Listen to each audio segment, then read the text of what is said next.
জয় জগন্নাথ সকলকে। আপনারা ইতিমধ্যে অবগত আছেন, আগামীকাল অর্থাৎ ৩০শে এপ্রিল অক্ষয় তৃতীয়ার পুণ্য লগ্নে দীঘার জগন্নাথ মন্দিরের নবনির্মিত জগন্নাথ মন্দিরের শুভ উদ্বোধন হতে চলেছে।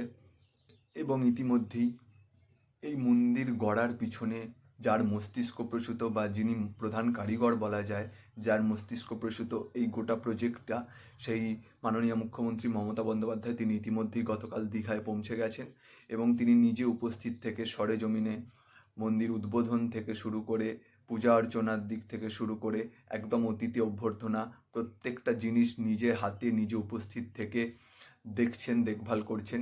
এবং আজ অর্থাৎ 29শে এপ্রিল আজ আছে মহাযজ্ঞ। আগামীকাল শুভ উদ্বোধন হবে এবং আজকের এই মহাযজ্ঞে তিনি মমতা বন্দ্যোপাধ্যায় নিজে বসবেন, নিজে উপস্থিত থাকবেন সেই মহাযজ্ঞে। গোটা বাংলা জুড়ে একটা সাজো সাজো রব।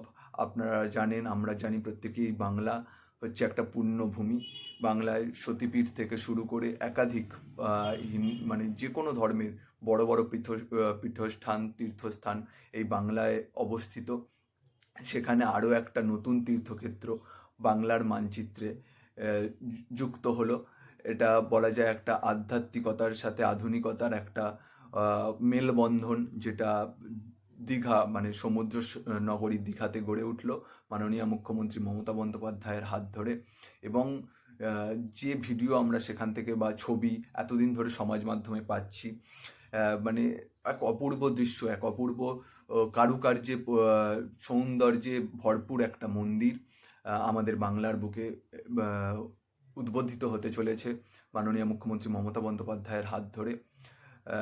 প্রথমেই যে মন্দিরের চৈতন্য দ্বার, মূল যে প্রবেশদ্বার যেটা চৈতন্য দ্বার, দেখলাম কি অসাধারণ বানানো হয়েছে। চৈতন্য দ্বার দিয়ে ঢুকি, তারপর অরুণ স্তম্ভ, এবং 4টি ধাপে যে মন্দির বানানো হয়েছে, নাট মন্দির, ভোগ মন্দির, জগমোহন এবং তারপর গর্ভগৃহ।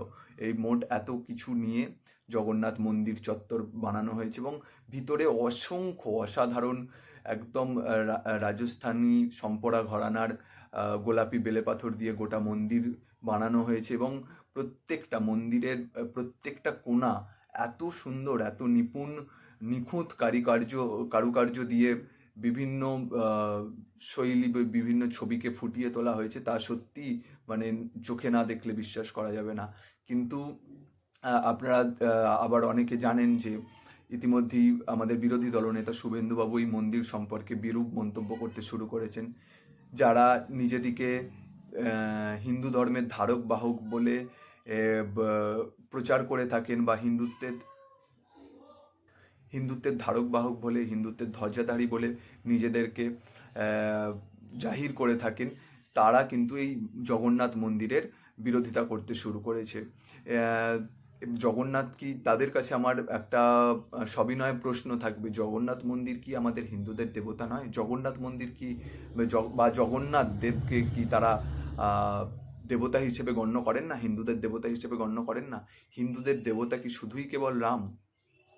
হিন্দুদের দেবতা কি শুধুই কেবল রাম? জগন্নাথ দেব কি হিন্দুদের দেবতা নয়?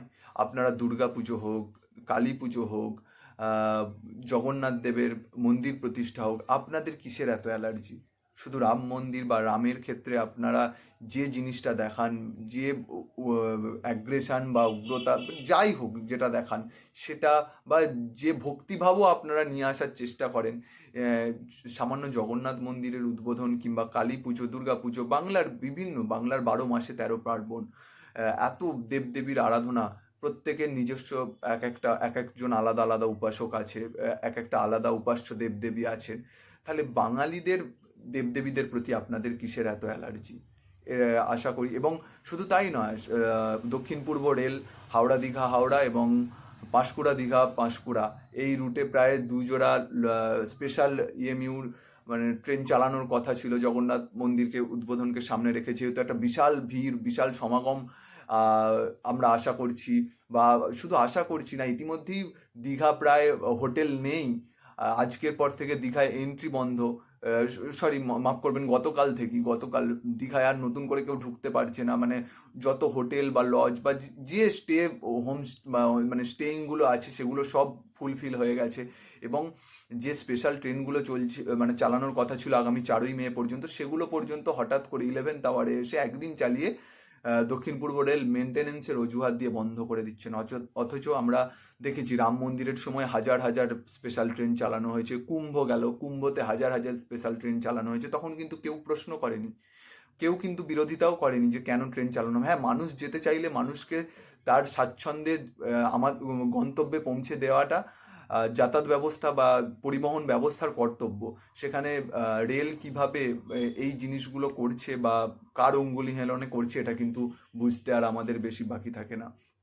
তো বিরোধীরা নানাভাবে চেষ্টা, চক্রান্ত, কুৎসা করে যাচ্ছেন, কিন্তু এর মধ্যে দাঁড়িয়েও আমাদের বা একদিকে তারা নিজেদেরকে হিন্দু ধর্মের ধ্বজাধারী বা ধারক বাহক হিসেবে জাহির করতে চাইছেন, আর অন্যদিকে একটা হিন্দু ধর্মের এত বড় একটা মন্দিরকে সুসজ্জিত অবস্থায় এই বিশাল রূপে বাংলায় জগন্নাথ দেবকে নিয়ে আসার জন্য, এবং দীঘার মতো জায়গায় যেখানে সমুদ্র সৈকতের পাশাপাশি আপনারা দেখেছেন বিগত 12-13 বছর ধরে দীঘার কি পরিমাণে উন্নয়ন হয়েছে, দীঘার বা ট্যুরিস্ট স্পট হিসেবে দীঘার কি বিশাল উন্নতি হয়েছে, সেখানে এবার নতুন করে জগন্নাথ দেবের আগমন বা জগন্নাথ মন্দির তৈরি, এটা কিন্তু পর্যটকদের মধ্যে একটা বাড়তি আগ্রহ বা একটা উন্মাদনা সৃষ্টি করবে।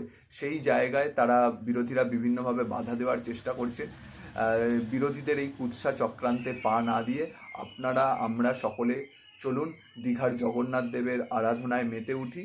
যে যেখানে আছেন, যারা পৌঁছেছেন বা যেতে পেরেছেন তাদেরকেও অনেক অনেক অভিনন্দন।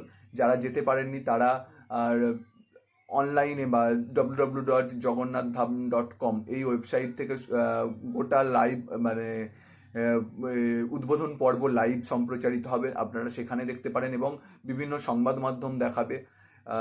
আবার মমতা বন্দ্যোপাধ্যায়, রাজ্যের মুখ্যমন্ত্রী, মাননীয় মুখ্যমন্ত্রী মমতা বন্দ্যোপাধ্যায়ের অফিসিয়াল ফেসবুক পেজ বা শাসক দল অল ইন্ডিয়া তৃণমূল কংগ্রেসের অফিসিয়াল ফেসবুক পেজ থেকেও বিভিন্ন মুহূর্তে বিভিন্ন ঘটনার লাইভ আপডেট কিন্তু আসতে শুরু করেছে। কাল মুখ্যমন্ত্রী ঘটনাস্থলে পৌঁছানোর পর থেকেই আমরা দেখছি বারবার তিনি বিভিন্ন জায়গা, বিভিন্ন দিকগুলো তুলে ধরছেন তার লাইভের মাধ্যমে।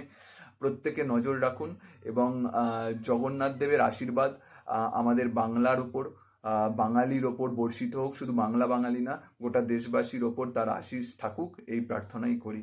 জয় জগন্নাথ।